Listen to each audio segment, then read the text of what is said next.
Because as human knowledge expands, the gaps where you've been putting your God are getting smaller and smaller. The next thing people will say is the universe is so complex and so well defined, it has to have a creator. And I have a couple issues with that. My first issue is with the whole well-defined thing. People love to say that, and I did a whole video about this, but we don't know that our universe is well-defined. Like, it's well-defined for us, sure, but we don't have another universe to compare it to. We don't have another universe that we can look at and say, hey, the strong force and the weak force are, like, different over there. And maybe if we did have that other universe, we'd see that one is better. So atheism of the gaps, huh? This is what you're relying on? Atheism of the gaps? One day our atheism will get there? No, it won't. Because it's like me and you looking at an aquarium or looking at a goldfish tank and being like, man, somehow this goldfish tank is perfectly suited for these goldfish. And I'm just like, yeah, it had to be that way or they wouldn't be there. It's like, yeah, but what made it like that? Nothing made it like that. It was randomly just happened to be like that. I'm like, wow, can you imagine those chances? And it's just like 10 things you need for a fish aquarium.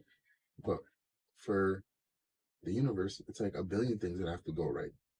And you're like, yeah, that all happened by chance.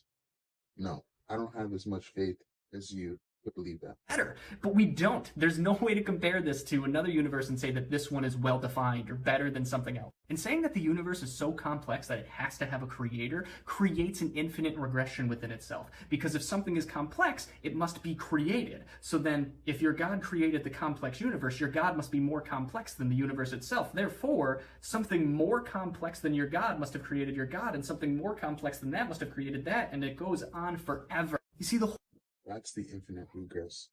Because just because it's complex, you don't say that's the reason why it's created. You yourself said at the beginning of the universe.